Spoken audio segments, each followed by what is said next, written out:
लालची आदमी magical candy. लगनपुर में लल्लन नामक एक बहुत ही लालची आदमी रहता था। उसे लोगों को परेशान करके उनका सामान छीनकर खाने में बहुत मजा आता था। लल्लन सड़क पर से जा रहा होता है कि तभी उसे सड़क किनारे एक आइसक्रीम वाला दिखता है।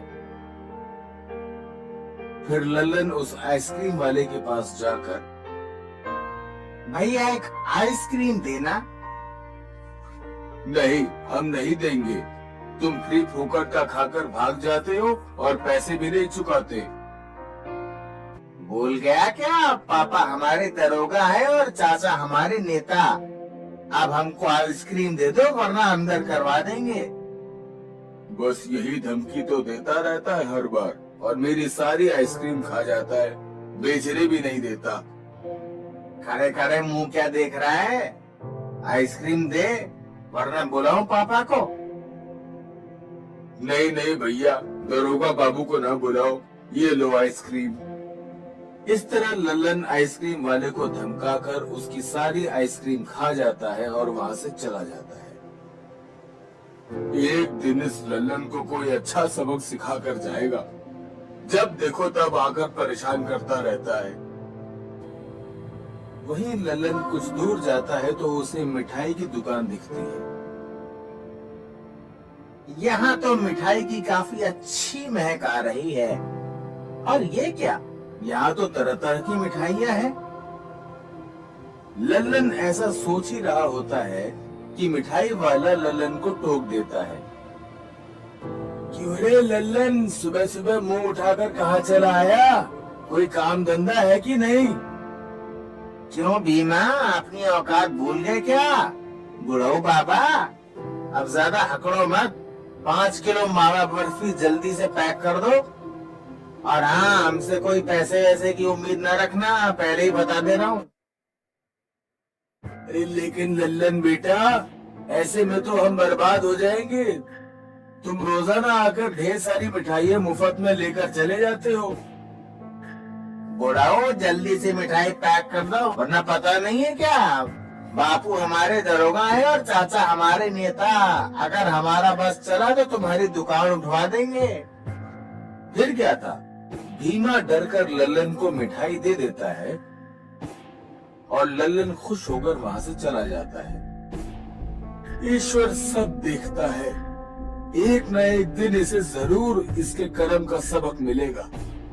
ऐसे ही एक दिन लल्लन सड़क पर जा रहा होता है तो वो देखता है कि सड़क किनारे एक ऋषि मुनि बैठे होते हैं। तभी लल्लन उन ऋषि मुनि के पास जाकर, अरे ओ दाढ़ी वाले बाबा, सुना है तुम लोगों के पास बहुत जादू होता है, मुझे कुछ ऐसा दो कि मैं सब पर राज कर सकूं। ये बालक मूर्ख लग रहा है। फिर ऋषि मुनि आंखें बंद करके लल्लन के बारे में पता करते हैं तो उन्हें लल्लन के स्वभाव और हरकतों का पता चल जाता है। अरे ओ बाबा जी, आंखें बंद करके सो रहे हो क्या? मुझे ऐसा कुछ दो ताकि मैं राज कर सकूं सब पर। तभी ऋषि मुनि मन ही मन क्रोधित होकर, बालक ये लो, ये 2 गोलियां, इनमें से एक गोली खाने से बुरा होता है, दूसरी से अच्छा। अब इनमें से तुम्हें ये पता करना है कि इनमें से कौन सी गोली अच्छाई के लिए है और कौन सी बुराई के लिए। धन्यवाद बाबा। फिर लल्लन टॉफी लेकर वहां से चला जाता है। ये बाबा लोग भी पागल ही होते हैं, कुछ अच्छा सा मांगा तो टॉफी पकड़ा दिया। लेकिन ये अच्छा बुरा क्या होता है, मैं दोनों खा जाता हूँ। इस तरह लल्लन वो दोनों गोलियां खा जाता है और कुछ देर बाद लगता है वो ढोंगी बाबा ने भांग खा रखी थी, इन गोलियों से तो कुछ हुआ ही नहीं। छोड़ो, मैं जाकर लोगों को परेशान करता हूँ। फिर लल्लन गांव में जाता है तो देखता है कि बच्चे लॉलीपॉप खा रहे होते हैं। तभी वो उन दोनों का लॉलीपॉप छीन लेता है कि तभी गांव के कुछ लोग वहां आ जाते हैं। क्यों रे लल्लन, तुझे शर्म नहीं आती? बच्चों की चॉकलेट छीन कर खाता है।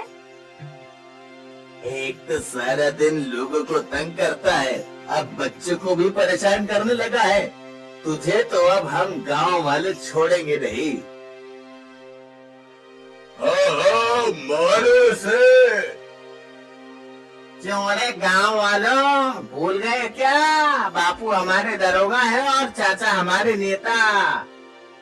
हम चाहे तो पूरे गांव को अंदर कर सकते हैं।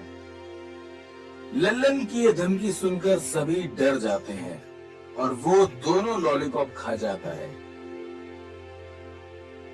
जिसे देखकर दोनों बच्चे रोने लगते हैं। मम्मी मेरा लॉलीपॉप, ये अंकल को मारो, ये मेरी लॉलीपॉप खा गए। तभी लल्लन के पापा और चाचा वहां आ जाते हैं, जिसे देखकर सभी गांव वाले डर जाते हैं। क्या हुआ गांव वालों, आप लोग इतना डर क्यों रहे हो? और लल्लन बेटा, तू यहाँ क्या कर रहा है?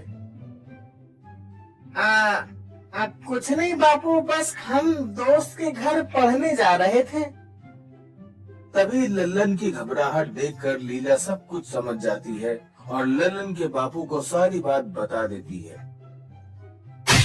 जिसे सुनकर लल्लन के पापा और चाचा उसे खूब पीटते हैं और गांव वाले इसकी इस हालत पर खूब हंसते हैं। लगता है ये सब उस ऋषि मुनि की कैंडी का असर है, जो मैंने अच्छाई और बुराई वाली एक साथ खाई। मेरा तो कुछ अच्छा हुआ ही नहीं, लेकिन गांव वालों के सामने खुद के बापू की पिटकर ही सब चली गई। अब भलाई इसी में है कि भाग लेता हूँ, वरना गांव वाले बहुत पीटेंगे। फिर लल्लन वहां से भाग जाता है।